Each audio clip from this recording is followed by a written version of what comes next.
अल्हम्दुलिल्लाहिल हन्नानिल mannan अल्लज़ी खलक़ल इंसान फअल्लमहुल बयान वस्सलातु वस्सलामु अला रसूलिही सय्यिदिल इंसी वल जान व अला आलिही व अस्हाबिही ज़विल खैरि वल इहसान अम्मा बअद फ़अऊज़ु बिल्लाहि मिनश शैतानिर रजीम बिस्मिल्लाहिर रहमानिर रहीम लक़द जाअकुम रसूलुम मिन अनफुसिकुम अज़ीज़ुन अलैहि मा अनित्तुम हरीसुन अलैकुम बिल मुमिनीना रऊफ़ुर रहीम सदक़ल्लाहु मौलाना अज़ीम।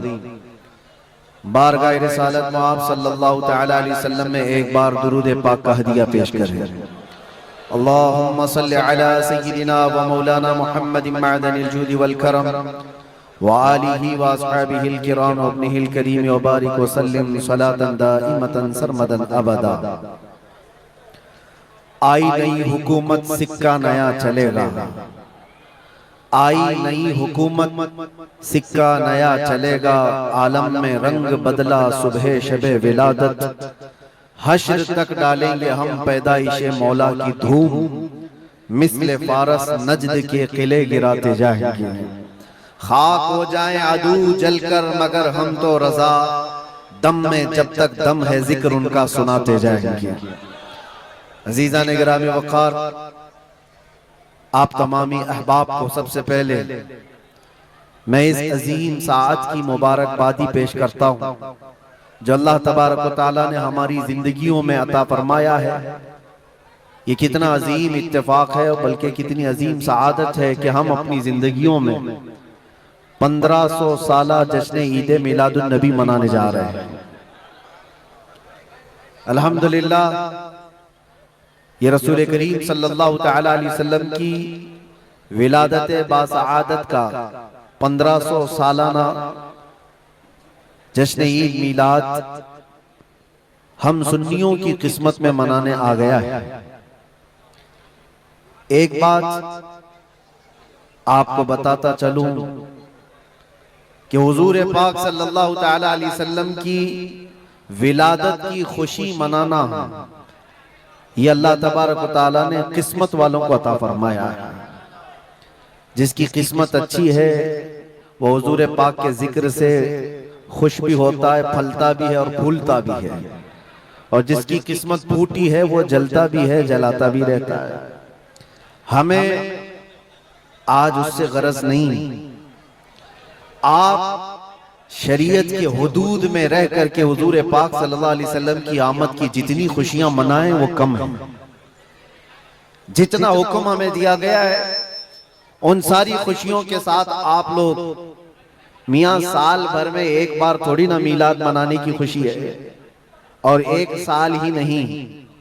हमारा मसलक तो ये है कि इस साल ही ईद मिलाद नहीं मनाएंगे, बल्कि हश्र तक डालेंगे हम पैदाइशे मौला की धूम, और बल्कि ये अपना अकीदा बना करके चलो, दम में जब तक दम है जिक्र उनका सुनाते जाएंगे। और हो सकता है प्रोग्राम के लिए, स्टेज के लिए और फिर माहौल बनाने के लिए परमिशन लेना पड़ता हो, लेकिन हुजूर पाक का जिक्र करने के लिए किसी सुन्नी को किसी के परमिशन की जरूरत नहीं। आशिक रसूल, उसका अकीदा तो ये है, मैं वो सुन्नी हूं जमीले कादरी, मरने के बाद मेरा लाशा भी कहेगा अस्सलातु वस्सलाम। हमारा तो ये तौर तरीका है। आज सुन्नियों की किस्मत में ये मीलाद की जो घड़ी आई है, सबसे पहले तो मैं गुजारिश करूंगा कि अल्लाह के नबी सल्लल्लाहु तआला अलैहि वसल्लम की बारगाह में वो खिराज अकीदत पेश करो कि ये तारीख बन जाए, बल्कि इस्लाम की तारीख का एक अजीम हिस्सा अभी इस साल आपको मिलने वाला है। पूरी इस्लामी तारीख में ये तारीख बनने जा रही है कि 1500 सालाना जश्न ईद मिलादुन नबी अल्लाह ने हम गुनहगारों को अता फरमाया है, और ये किस्मत नहीं है तो और क्या है मेरे अज़ीज़ों। लेकिन साथ में ये भी मैं आपको बता दूं कि हुजूर पाक सल्लल्लाहु तआला अलैहि वसल्लम की मिलाद की खुशी क्या ये कुरान और हदीस से साबित है भी कि नहीं है, क्योंकि अभी ये 10 दिन बचे हैं 12वीं शरीफ को, एक बात कान खोल करके सुन ले, मैं कुरान और हदीस की दलाइल की तरफ आता हूं बाद में, लेकिन एक बात वजाहत के साथ कहता हूं। हुजूर पाक सल्लल्लाहु ताला अलैहि वसल्लम की विलादत बासआदत 12 रबीउल अव्वल शरीफ को हुई। असह रिवायात और अरजह रिवायात के मुताबिक हर साल हुजूर की विलादत की खुशी हम 12 रबीउल अव्वल को ही मनाएंगे, अगरचे किसी और की तरफ से, डिपार्टमेंट की तरफ से या पुलिस वालों की तरफ से जुलूस किसी और भी दिन निकलता हो, 12 रबीउल अव्वल को 12वीं ही होगी। हुजूर पाक सल्लल्लाहु ताला अलैहि वसल्लम की विलादत 12 रबीउल अव्वल शरीफ को हुई और ये कयामत तक डेट बदली नहीं जाएगी इंशाअल्लाह। और जो कुरान और हदीस की बात मैं अर्ज कर रहा हूं, सबसे बड़ी बात तो ये है, आप रसूल पाक सल्लल्लाहु अलैहि वसल्लम को खुदा समझते हैं या खुदा का रसूल समझते हैं? खुदा का रसूल समझते हैं तो फिर मीलाद मनाओ, इसलिए कि खुदा की मीलाद नहीं हो सकती। खुदा की मीलाद नहीं हो सकती क्योंकि अल्लाह के बारे में अकीदा क्या है हमारा? लम यलिद वलम यूलद, वो ना किसी से पैदा हुआ ना उससे कोई पैदा होगा। अल्लाह किसी से पैदा नहीं हुआ और अल्लाह के पैदा होने की कोई तारीख नहीं बनाई जा सकती, उसकी मीलाद नहीं हो सकती।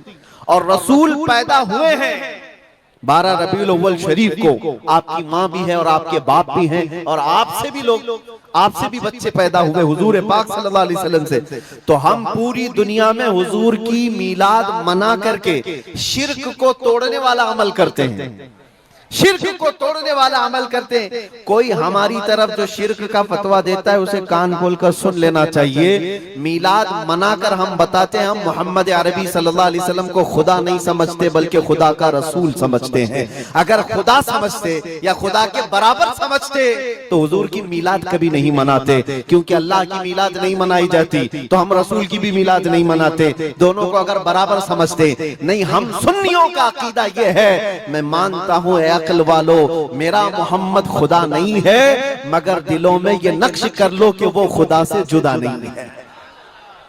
यह हमारा है। रसूल करीम सल्लल्लाहु ताला अलैहि वसल्लम की मीलाद मनाना शिर्क को तोड़ने वाला अमल है, शिर्क को खत्म करने वाला अमल है। और आपको एक बात ये भी बता दूं, हुजूर अकरम सल्लल्लाहु ताला अलैहि वसल्लम की विलादत जिस दिन हुई थी पूरी कायनात में बहुत कुछ तब्दीलियां आई थी, जो सही रिवायात में मौजूद हैं। बहुत तब्दीलियां आई थी। अरब उस वक्त जो रेगजार था, सहरा था, सब्जा देने लग गया, बारिशें बराबर होने लग गई। अरब में आज भी बारिश नहीं होती है, साल में 2-4 बार बारिश के कतरात गिर गए, अलग बात है। मौसम बाज़ाब्ता जैसे बारिश का यहाँ होता है नहीं होता।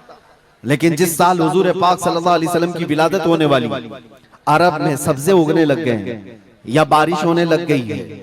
और उस साल जो हालात की तब्दीली थी, मुल्क शाम में एक नदी जो सूख चुकी थी वो अचानक जारी हो गई, पानी भर आया। और एक नदी जो हमेशा बहती वो अचानक सूख गई। एक आतिशकदा था 1000 साल से जिसकी आग को बुझने नहीं दिया गया था ईरान के नुजूमियों ने, आतिश परस्तों ने, अचानक वो आग भी गुल हो गई। एक ही दिन में सब चीजें हो रही हैं। और कायनात में ये जो बड़ी बड़ी तब्दीलियां हुई थी, उस दिन एक और तब्दीली, बुत सारे औंधे मुंह गिरे हुए थे। जो 12 रबीउल अव्वल शरीफ का दिन था, ये सही रिवायात से मैं बता रहा हूं, बुत औंधे मुंह गिरे हुए। लेकिन एक बहुत बड़ा मसला हुआ था जिसकी तरफ इमाम अहले सुन्नत फाजिल बरेलवी रहमतुल्लाह ताला अलैह अपने शेर में इशारा करते हुए फरमाते हैं, क्या एक बहुत बड़ी तब्दीली ये हुई थी कि मुल्क फारस का जो बादशाह है किसरा, उसका किला इतना मजबूत था कि उसकी हिफाजत के लिए 1 लाख फौजी खड़े रहते थे, सिर्फ किले की हिफाजत के लिए। और वो किला इतना मजबूत कि उनका दावा था, उनका चैलेंज था कि इसको कोई तोड़ नहीं सकता, इसको मिटा नहीं सकता। लेकिन 12वीं शरीफ का दिन या सुबह के वक्त अचानक किले के अंदर जलजला आया और दीवार फट गई। और ऐसी फटी कि उसमें से एक आदमी जा सकता है, आ सकता है। आज भी वो शकशुदा दीवार के साथ किला मौजूद है इराक में, जिसको किलातुल किसरा कहा जाता है आज भी। अब आप अंदाजा करें 2000 साल से वो किला आज तक मौजूद है, तो उस वक्त कितना मजबूत रहा होगा। उस वक्त किले के अंदर जलजला आया और तख्त उलट गया, दीवार में दरार पड़ गई, वो दरार आज भी मौजूद है। बादशाह हैरान और परेशान।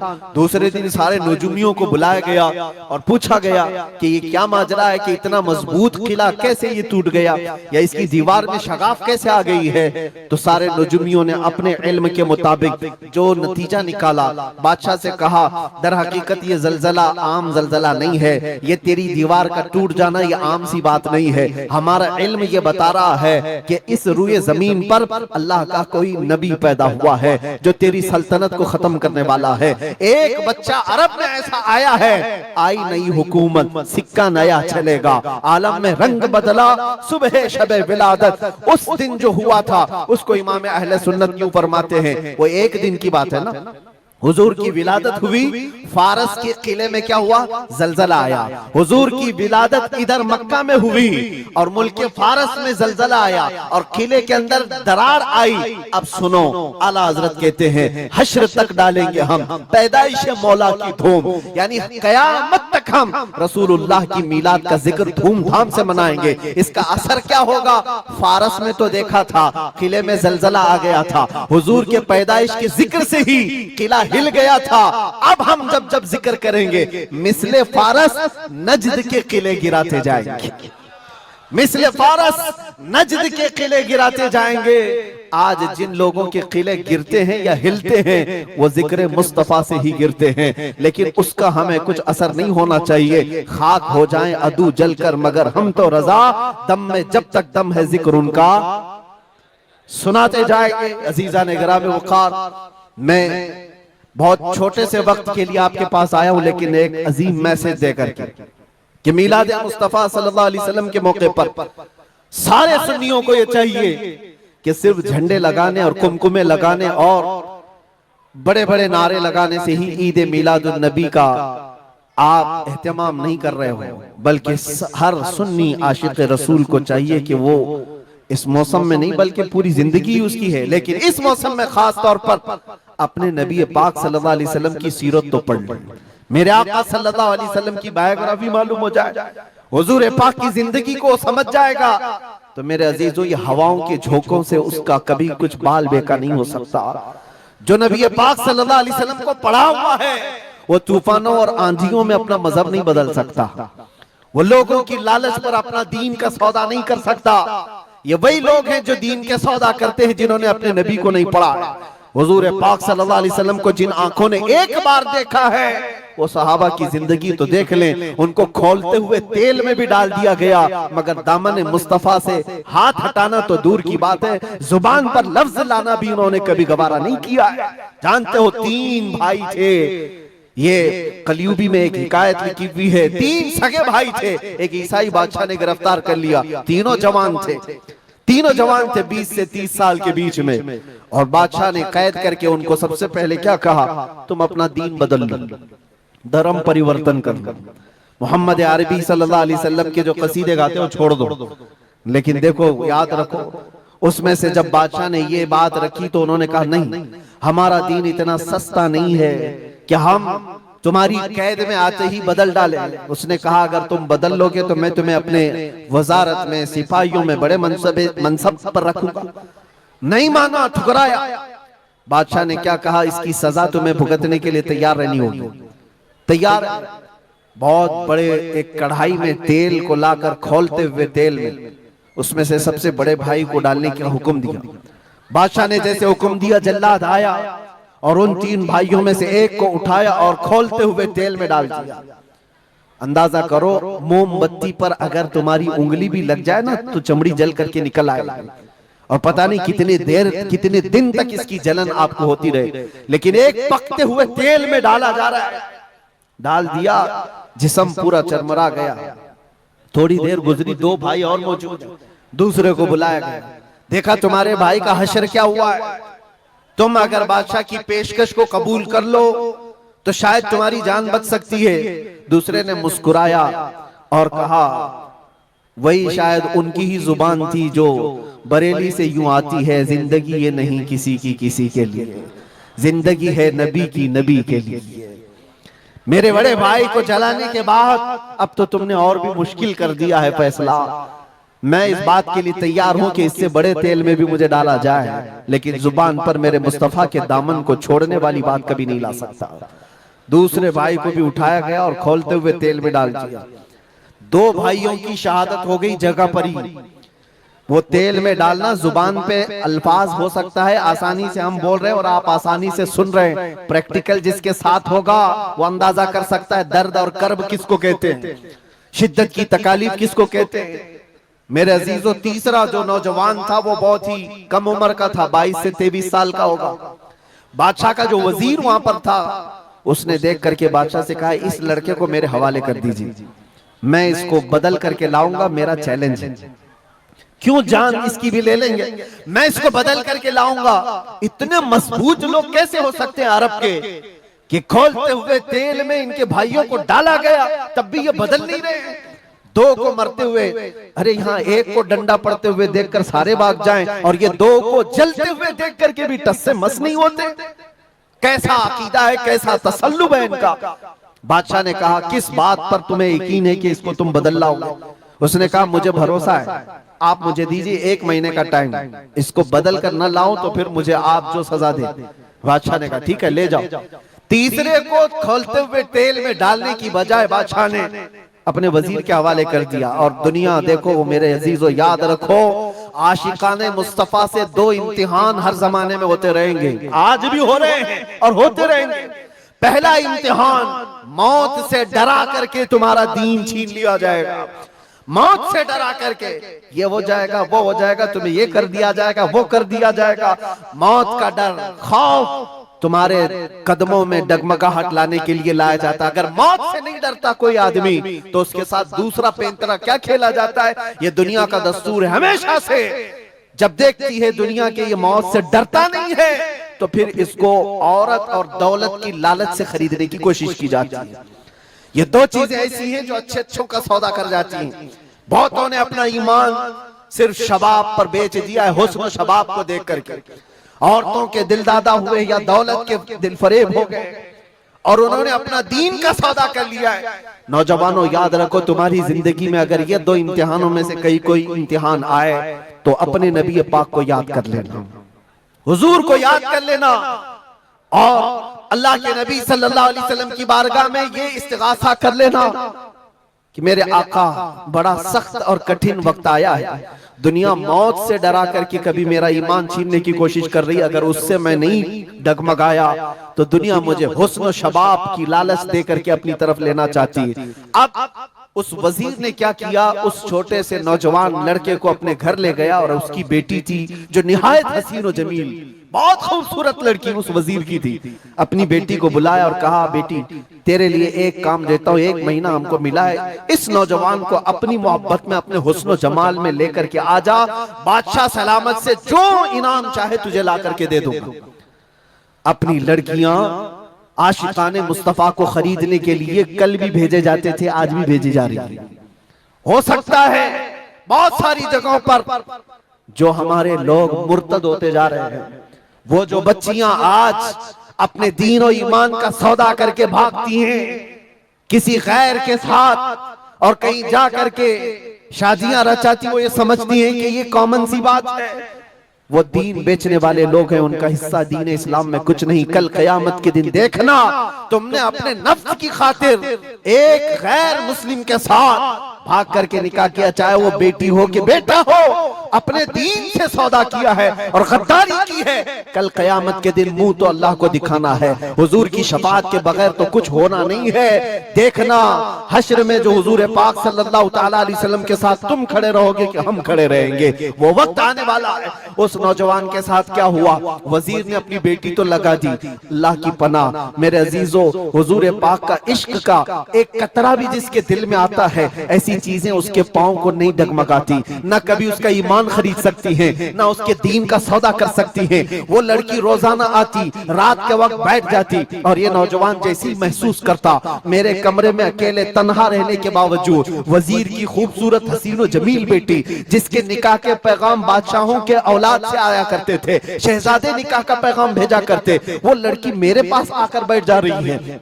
नौजवान क्या करता था, मुसल्ला बिछाया और सजदे में गिर गया।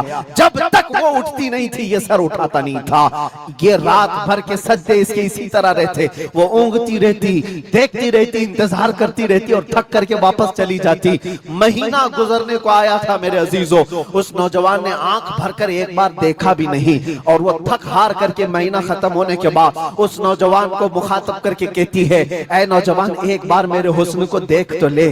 मुझे देखने के लिए बादशाहों के बेटों की भी कतार लगती है। कई बड़े बड़े लोग पैसों के अंबार लगा सकते हैं मेरे हुस्न को देखने के लिए। एक तू है कि मैं आता हूं तो मुसल्ले पे गिर जाता है। उठ एक बार देख तो ले, मुझे अल्लाह ने कैसा हुस्न दिया है, कैसा जमाल दिया है, एक बार देख तो ले। उस नौजवान ने आंखें झपकाए बगैर, पलटे बगैर जवाब दिया कि ऐ खातून तू अपना ये हरबा इस्तेमाल करना बंद कर दे, ये तेरा काम मुझ पर चल नहीं सकेगा।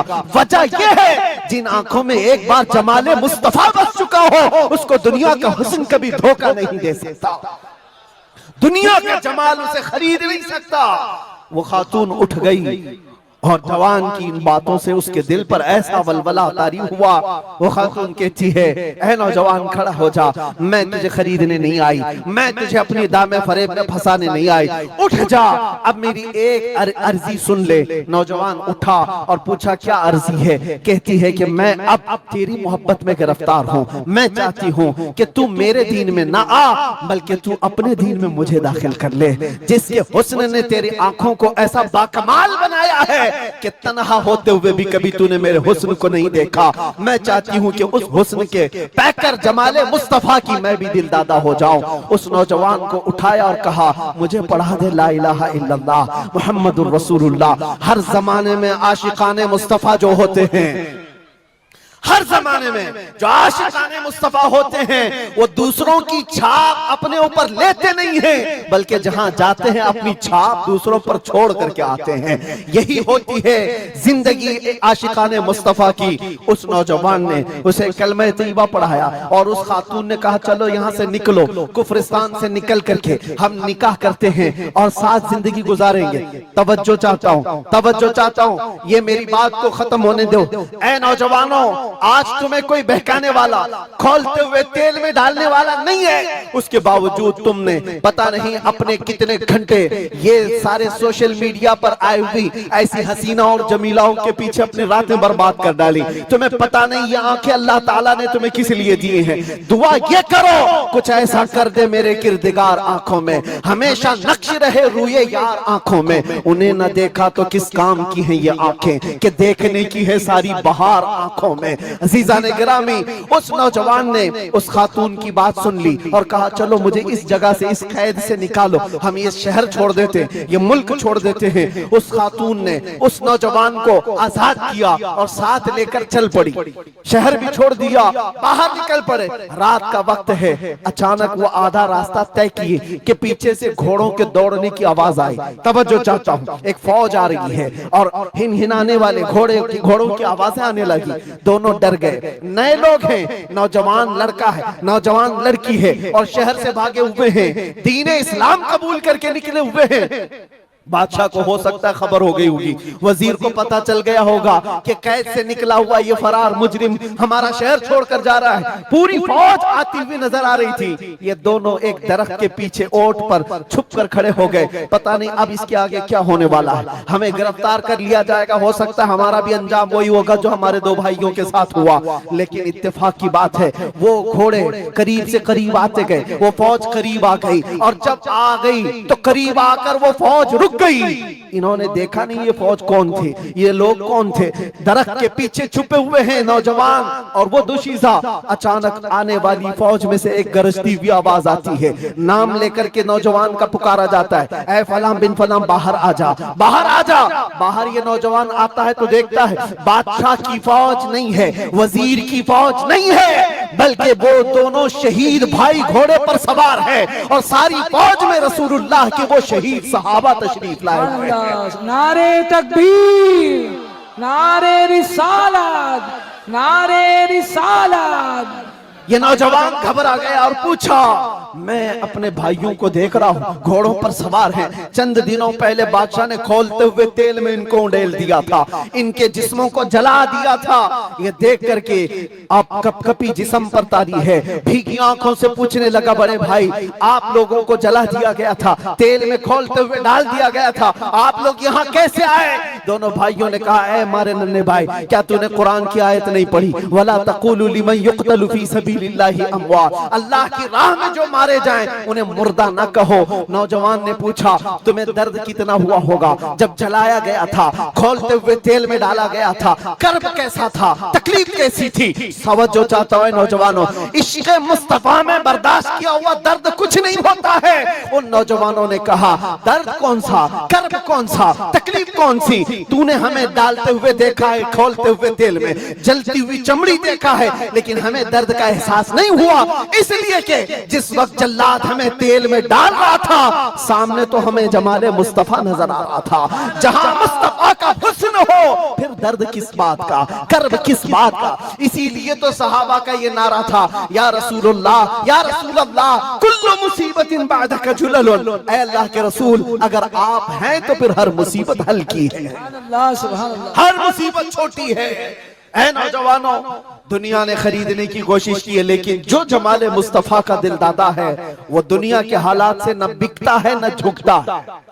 अपना मिशन ऐसा बनाओ कि तुम्हें 100-500 रुपए में खरीदे जाने वाली कौम का लकब न दिया जाए, बल्कि इकबाल आज से 100 साल पहले कहता था, इकबाल शायर मशरिक, अंग्रेजों ने क्या कहा था हमारे मुतालिक, वो अपने शार में कहा है। अंग्रेज क्या कहते थे? थक गए थे, थक गए थे।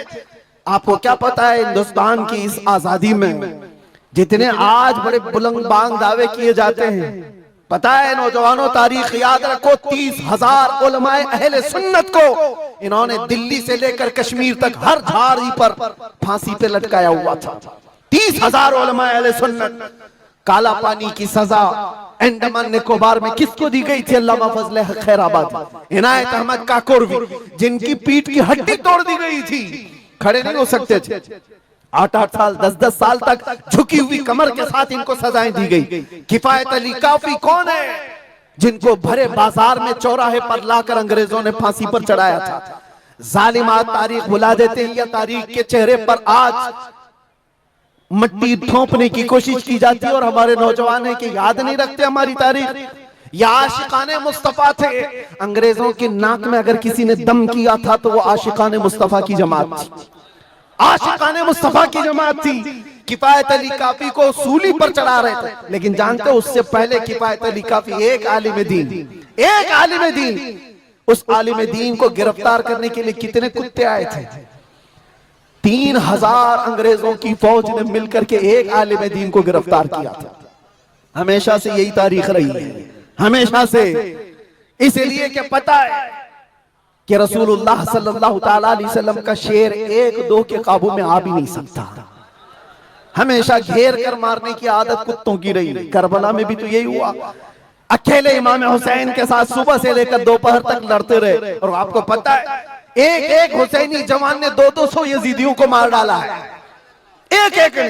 तारीख खाली मरने वालों की ना बताओ, शहीद होने वालों की नहीं बताओ, ये भी देखो हुसैनियों ने कितनों को सुलाया है।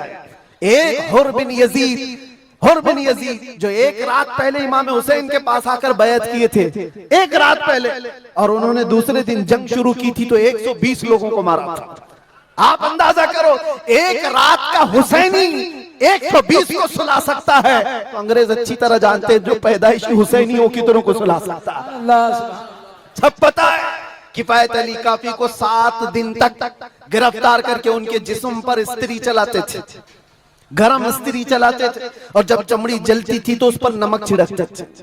और किफायत अली काफी को बार बार कहते, फतवा बदल डालो, आ जाओ हमारे वजारत में, हमारा मनसब ले लो, हर महीने पाउंड दिए जाएंगे, बरतानिया के पाउंड। लेकिन आशिक मुस्तफा डॉलर और बरतानिया के पाउंड पर नहीं बिकता, वो हुस्ने मुस्तफा का दिलदादा होता।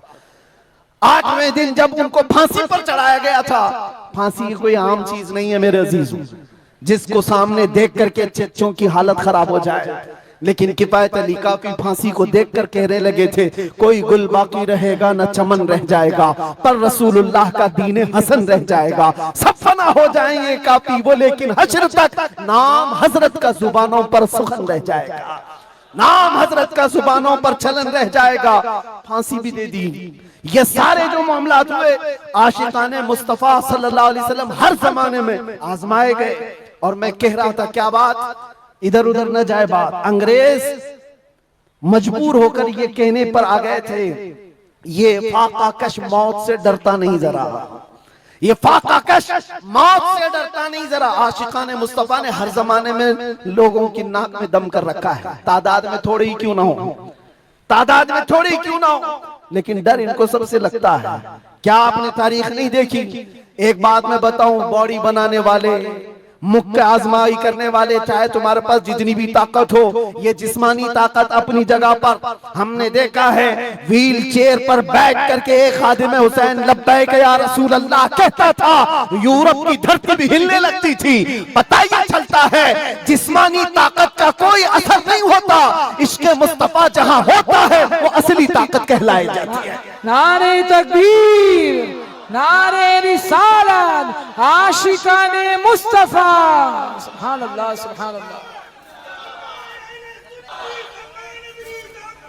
जिंदाबाद, अल्लाह अकबर, आला हजरत, आला हजरत, आला हजरत, आला हजरत, अल्लाह अकबर, या रसूल अल्लाह, जिंदाबाद, जिंदाबाद। मेरे अजीजों, बात सिर्फ इतनी है, यही मैंने एक साहब से पूछा था कि मियां तकरीरें बहुत होती हैं, भाषण भी बहुत होते हैं, क्या क्या नहीं कहा जाता। हमने खाली कुछ देर की खामोशी ही तो कहा था। खामोशी कहना क्या इतना बड़ा जुर्म बन गया?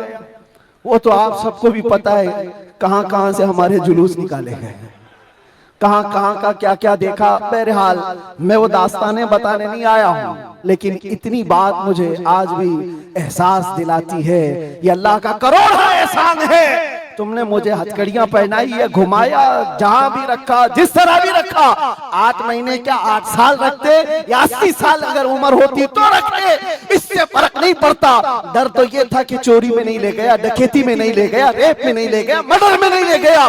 दुनिया को तुम्हें बताना पड़ेगा इस आलिम को क्यों ले गया, तो तुम पुकार करके यही कहोगे इश्क़े मुस्तफा की बात करता था इसलिए ले गया। सुभान अल्लाह, लब्बैक लब्बैक लब्बैक या रसूल अल्लाह, लब्बैक लब्बैक लब्बैक या रसूल अल्लाह, लब्बैक लब्बैक लब्बैक। हमारा जुर्म यही तो है, दुनिया को तुम्हें बताना होगा क्या जुर्म किया था। अपनों को भी बताओ और दूसरों को भी बताओ। इसलिए मेरे अजीजों, कई मर्तबा ऐसा हुआ कि हमने अपने साहबों से पूछा भी था कि बात क्या है, छोटी सी बात को इतना ज्यादा क्यों बनाया गया। उन्होंने कहा बात छोटी है, लेकिन हमको ऐसा लग रहा है कि कई सालों से जो मरे हुए वो भी खड़े होने लग रहे हैं, कई सालों से जो सोए हुए हैं वो भी उठने लग रहे हैं। हम नहीं चाहते कि इस तरह का माहौल बन जाए, लेकिन याद रखना मेरे अजीजों, इश्क़े मुस्तफा पर बात करना, इज्जत मुस्तफा का चर्चा करना, अगर ये जुर्म है तो ये जुर्म मौत तक 1000 बार हम करते रहेंगे, 1000 बार करते रहेंगे। इसलिए कि इससे कोई समझौता नहीं। हाँ, हम कानून के खिलाफ कोई बात नहीं करते। अगर अपने नबी पाक की इज्जत की बात करना जुर्म है तो ये जुर्म तो हम करते ही रहेंगे, ये करता रहे, हर नौजवान भी करेगा। नामे मुस्तफा लेना कोई जुर्म नहीं है, हुजूर की इज्जत की बात करना कोई जुर्म नहीं है। लेकिन एक साहब ने कहा, मुझसे कहा कि मुफ्ती साहब आप बयान करो, जितना करना है अपने नबी की तारीफ करो, जो करना है करो, लेकिन आप ये दूसरों को कुत्ता क्यों बोलते हो, ये सारी चीजें क्यों कहते हो।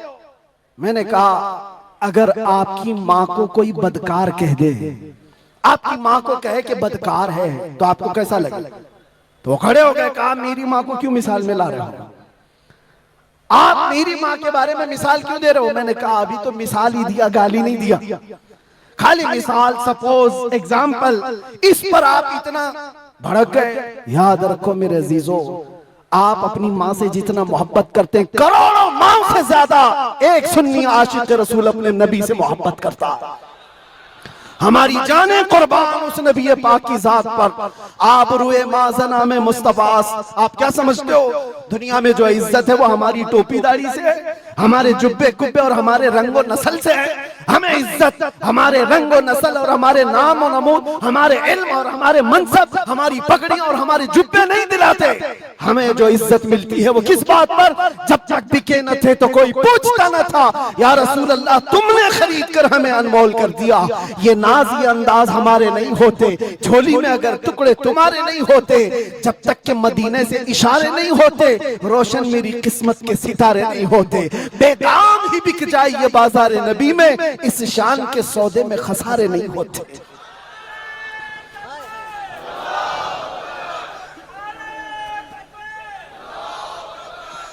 बात मैं अभी खत्म करने आ रहा हूं, बस आप इस बात को अंदाजे में रखो मेरे अजीजों।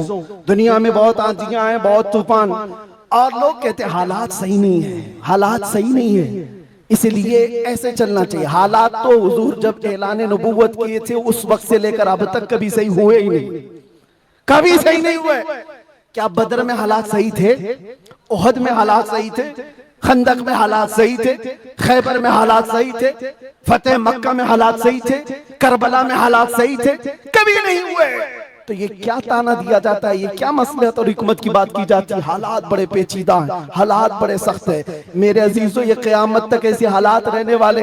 सतीजा कार रहा है अजल से ता इमरोज, शरारे बूलहबी से चराग मुस्तफवी, हर जमाने में ये हालात रहेंगे। आशिक मुस्तफा को इन्हीं हालात में परचम रिसालत बुलंद करके रखना है। वो सहाबा से पूछो जो निकल पड़ते थे, पैरों में चप्पल नहीं और कपड़ों पर पैबंद लगे हैं, एक खजूर की गुठली पर पूरा दिन गुजार लेते थे, फाका कश थे, लेकिन उनसे पूछो क्या उनके लिए हालात सही थे? जब अफ्रीका जा रहे थे, जब यूरोप की कलीसाओं में अजाने दे रहे थे, अफ्रीका के तपते हुए सहराओं में नामे मुस्तफा बुलंद कर रहे थे, उनसे पूछो हालात सही थे? वो कहेंगे कहां के हालात सही थे, उस वक्त भी हालात सही नहीं थे, लेकिन उसके बावजूद उन सहाबा का हाल ये था, दश्त तो दश्त है, दरिया भी न छोड़े हमने, बहरे जुल्मात में दौड़ा दिए घोड़े हमने। आ गया ऐन लड़ाई में गर वक्त नमाज, किबला रूहों के ज़मीन बोस हुई कौमे हिजाज, एक ही सफ में खड़े हो गए महमूद और अयाज, न कोई बंदा रहा न कोई बंदा नवाज। ये सहाबा का मसलक था, उनका मामूल था। टल न सकते थे, जंग में अड़ जाते थे, पांव शेरों के मैदान से उखड़ जाते थे, हक से सरकश हुआ कोई तो बिगड़ जाते थे। अरे तेग क्या चीज है, हम तोप से भी लड़ जाते थे। अजीजा ने गिरामी, आप मजबूती पैदा करो नामे मुस्तफा के साथ। आला हजरत की एक बात बड़ी प्यारी लगी, आप बड़े परेशान थे और ये बात मैं आपको बताकर चलूं, जो इस हक रास्ते पर आएगा उसे समझ करके चलना पड़ेगा, कांटों के रास्ते हैं। ऐसा नहीं कि हर जगह फूल सजाए जाएंगे। लोग ये समझते हैं नामूसे रिसालत की बात करें और फिर हलवे पराठे खाते रहे और हम नजराने लेते रहे लोगों के यहां जाकर के। लोगों को ऐसा लगता है, आज मैं इस बात की वजाहत करता हूं, वल्लाह बिल्लाह तल्लाह, कभी मुझे फकीर की कभी ये ख्वाहिश नहीं होती कि लोग मेरे नाम का नारा लगाएं, कभी नहीं। जो नारा लगे वो मेरे मुस्तफा के नाम का हो। हमारी अपनी कोई इज्जत नहीं है, हमारा इस्तेकबाल करना कहीं पर किसी के लिए वाजिब नहीं। आपकी मोहब्बत सर आंखों पर, लेकिन मैं इसका आशिक नहीं और ना ही इसका ख्वाहिशमंद, ना ही बुलंदो बाला इस्तेकबाल के साथ बड़ी गाड़ियों में आना, ये ताम झाम, कभी मुझे इस चीज की ख्वाहिश नहीं रही। और अगर ऐसी ख्वाहिश होती तो इस गली में आकर के आपसे बयान नहीं कर रहा होता। हमने लाखों का मजमा भी देखा है, लेकिन एक बात है, इस रास्ते पर चलने वाले को ये सोच करके चलना होगा कि आजमाइश होगी और इम्तिहान होगा। कई मर्तबा दौलत से खरीदे जाने की कोशिश की जाएगी, माल और मनसब दे करके, या कभी हुस्न शबाब दे करके, या कभी मौत की धमकी दे करके। ये सारी चीजें हमने देखी हैं अपनी जिंदगी में, बहुत छोटी जिंदगी में मौत की धमकी भी दी गई है। हम मुझसे एक आ गया था कि अगर छूट गए तो ये समझ लेना कि दूसरा अवतार मिला है आपको। हम तो खैर अवतार देने वाले तुम नहीं हो, रज़्ज़ाक़ हकीकी अल्लाह रब्बुल इज्जत। जब तक वो न चाहे तुम्हारी सारी कायनात मिलकर के मेरा बाल बेका नहीं कर सकेगी, और अगर अल्लाह तबारक व तआला चाहे तो मच्छर और चूंटी से भी मौत हो सकती है। अल्लाह ना चाहे तो मोदी योगी से भी कुछ नहीं होता। अल्लाह अगर ना चाहे, अल्लाह अगर ना चाहे फिरौन और नमरूद से भी कुछ नहीं होता।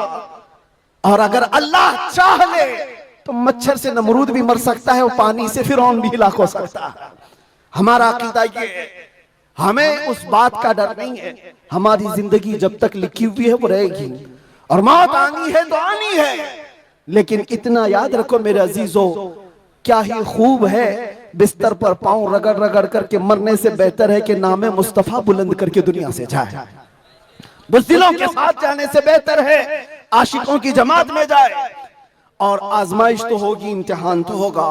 सहाबा के साथ क्या नहीं हुआ, उनके माल, उनकी औलाद, उनके घर बार सब लूट लिए गए थे मक्का में। आजमाइश ऐसी थी कि वो पूरा पूरा दिन एक खजूर की गुठली पर गुजारा करते थे और जंगें ऐसी उन पर मुसल्लत कर दी गई थी कि उनको अमन नाम की कोई चीज ही नहीं मिलती थी। हर घड़ी एक जंग से निकले दूसरी जंग, दूसरी से तीसरी। हुजूर पाक की वफादारी के साथ इम्तिहान तो होगा। आज मिलाद मुस्तफा है, नबी करीम सल्लल्लाहु ताला अलैहि वसल्लम के 1500 साला जश्न ईद मिलाद की हम तैयारियों में अपने ईमान को मजबूत करो, अपने अकीदे को मजबूत करो, इश्क़ रसूल इतना बढ़ा लो। मैं कभी कोई तलवार बंदूक बारूद की बात नहीं करता, ना ही मैं कभी कोई खुफिया मीटिंग करता हूँ, ना ही मैं कभी कोई तंजीम की बात करता हूँ कि तुम इस तरह की तंजीमें बनाओ, खुफिया मीटिंगें करो, लड़ने भिड़ने के मंसूबे बनाओ। नहीं, जो हमारी बात रिकॉर्ड कर रहे हैं वो भी सुन ले। मैंने कभी नौजवानों को लड़ने भिड़ने के लिए तैयारियां करने की कभी बात नहीं की। अरे मियाँ, मैं तो ब्लेड और चाकू की भी बात नहीं करता, प्लास्टिक की भी नहीं बात करता। मैं सिर्फ ये चाहता हूँ सर से लेकर पैर तक इश्क़ मुस्तफा में ऐसे ढल जाओ जिस गली से गुजरो मदीने की खुशबू आने लगे।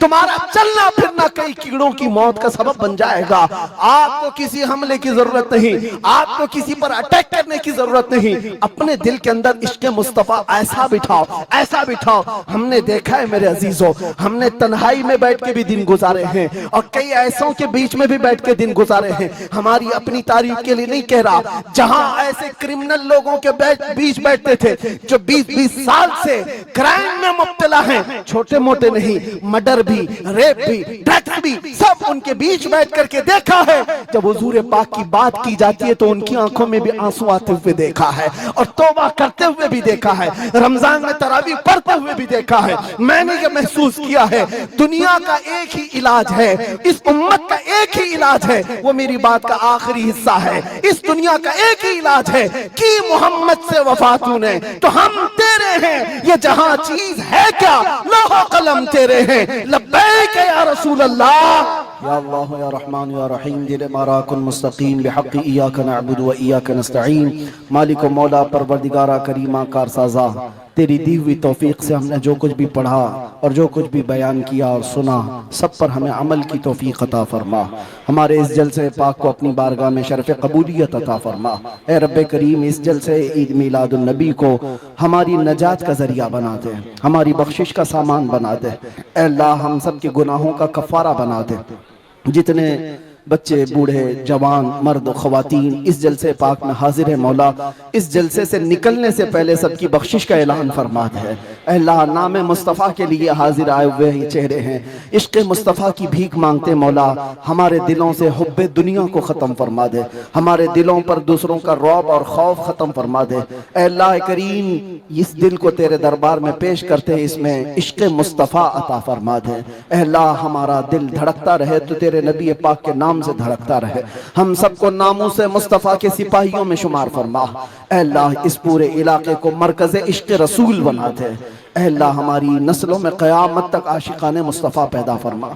हमारी औलाद को, हमारी नस्लों को, हमारे ख़ानदान को बदअक़ीदा और गुमराह होने से महफूज फरमा।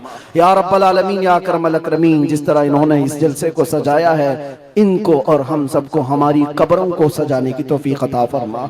अल्लाह, हम सब की कब्रों को रोशन फरमा दे।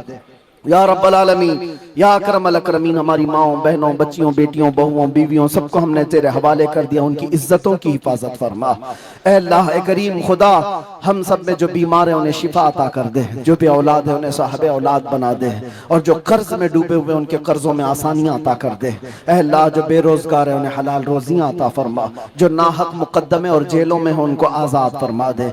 ऐ करीम खुदा रहमान रहीम, मौला तेरे दरबार में आखिर में ये इल्तिजा है, न जाने ये आंखें कब हमेशा के लिए बंद हो जाएं। इन आंखों के बंद होने से पहले एक बार तेरे हबीब पाक के चेहरे की जियारत नसीब फरमा। ऐ अल्लाह, दुनिया में हर आफत से बचाना मौला, उक़बा में न कुछ रंज दिखाना मौला, बैठे जो दरे पाक पैगंबर के हुजूर ईमान पे उस वक्त उठाना मौला। कुछ ऐसा कर दे मेरे किरदगार आंखों में हमेशा नक्श रहे रूए यार आंखों में, उन्हें न देखा तो किस काम की हैं ये आंखें कि देखने की है सारी बहार आंखों में। ऐ अल्लाह, हमारी दुआओं को तेरे हबीब पाक के नालैन के सदक़े कबूल व मकबूल फरमा। इन्नल्लाह व मलाइकतहु युसल्लूना अलन नबी या अय्युहल्लज़ीना आमनू सल्लू अलैहि व सल्लिमू तस्लीमा। अल्लाहुम्मा सल्लि अला सय्यिदिना मुहम्मदिन मअदनिल जूदि वल करम व आलिहि व अस्हाबिहिल किराम इब्निहिल करीम व बारिक व सल्लिम। दअवाहुम फीहा सुब्हानक अल्लाहुम्मा व तहिय्यतुहुम फीहा सलाम व आखिरु दअवाहुम अनिल हम्दुलिल्लाहि रब्बिल आलमीन। जब दमे वापसी हो या अल्लाह, जब दमे वापसी हो या अल्लाह, लब पे जारी हो बस ला इलाहा इल्लल्लाह मुहम्मदुर रसूलुल्लाह। एक ऐलान मेरी तरफ से, जुलूस ईद मिलादुन नबी सल्लल्लाहु अलैहि वसल्लम आएगा तो है नौजवानों, पूरी दुनिया आपको देख रही होगी। मेरा ये बयान हर आशिक रसूल तक पहुंचे। पूरी दुनिया उस वक्त आपके चलने फिरने के अंदाज को देख रही होगी। बड़े बड़े डीजे लाना और उस पे गानों की धुन की तरह थिरकना इस्लाम में हराम है, हराम है, हराम है। और एक हराम काम से अपने नबी पाक की मिलाद नहीं मनाई जा सकती। याद रखो, तुम अगर अपना एंटरटेनमेंट करना चाहते हो तो किसी और जगह जाकर करो, मिलाद मुस्तफा को बर्बाद ना करो। मेरी ये गुजारिश है हर नौजवान को, आप सुन्नत मुस्तफा सल्लल्लाहु अलैहि वसल्लम में मलबूस हो जाए और खूब खुशबू लगाए, खूब खैरात करे, और नारे भी हो, हुजूर की नातें भी हो सब जगह, लेकिन डीजे के जरिए से या उस दिन नशा करके दूसरों को तकलीफ पहुंचाना और अपने जिस्म को तकलीफ पहुंचाना अल्लाह के नबी सल्लल्लाहु अलैहि वसल्लम को ईजा देने के बराबर है। हुजूर तो ये फरमाते हैं, तुम्हारे तलवों में कांटा भी चुभे तो उसका दर्द मुझे होता है। आप अंदाजा करो, उम्मत मुस्तफा हो और हुजूर पाक को ईजा देना और दर्द देना आपका मजहब नहीं हो सकता। उस दिन रोजा भी रख सकते हैं, खैरात भी कर सकते हैं, इश्क़ मुस्तफा के नगमे भी सुना सकते हैं, और जो गरीब हो, कमजोर हो, उनको उठा भी सकते हैं, और बूढ़ों का बोझ भी उठा सकते हैं। मिलाद मनाने के बहुत तरीके हैं, जरूरी नहीं कि डीजे पर नाचना ही और जुलूस में निकल करके थिरकना ही और झंडे फहरा करके लोगों को तकलीफ देना, आग उछालना, ये सब गैरों की तरफ से आई हुए रस्म रिवाज है। मैं गुजारिश करता हूं कि ऐसी किसी भी रस्म रिवाज से मिलाद मुस्तफा के जुलूस को नापाक ना करो, और अगर कोई करता है तो उसे रोकने की कोशिश करो।